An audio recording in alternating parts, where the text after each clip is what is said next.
When the thermometer climbs in warm summer months, there are a few things that help cool you down, like a slice of sweet, juicy watermelon. But store-bought? Who really wants to pay $7 for a melon with mediocre taste that leaves you yearning for something better?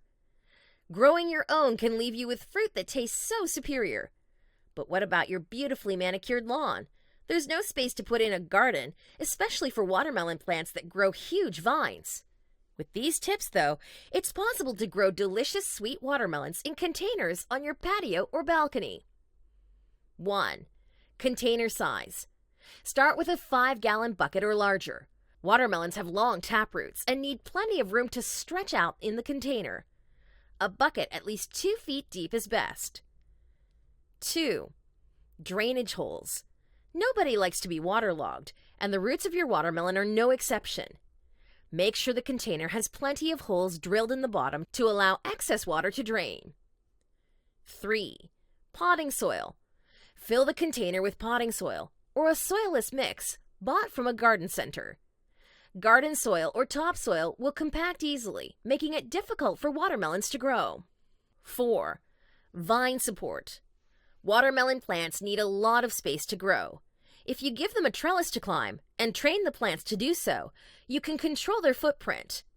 Making them grow upward will keep them from taking over your yard or balcony. 5. One vine. For each seed planted, it's best to allow only one main vine to grow. As side branches vines develop, pinch them off. This will result in a healthier, more productive vine. 6. Hand pollinate. Watermelon plants will form both female and male flowers on the same vine. Pollinators such as bees and butterflies will naturally pollinate the plants, but a little extra assistance from you through hand pollinating will only help the chances of forming fruit. 7. Limit the number of fruits.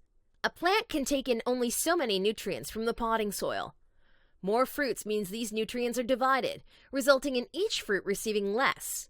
Balcony Garden Web recommends removing extra fruits from the vine, keeping 3 to 4 per vine for large varieties and 5 to 10 per vine for small varieties to get the best quality fruit. 8. Fruit support. As fruits develop, use a stretchy material like pantyhose or a t-shirt to create a hammock under them. This will support them as they get bigger and keep them from snapping off the vine. 9. Watering. If temperatures are below 80 degrees Fahrenheit, water plants once a day. When temperatures climb higher, water them twice daily to keep the soil from drying out. 10. Fertilizer. Watermelons will quickly remove all the nutrients available in the container. If using liquid fertilizer, fertilize them once a week at the time of watering. Fertilize once a month if using a granular fertilizer.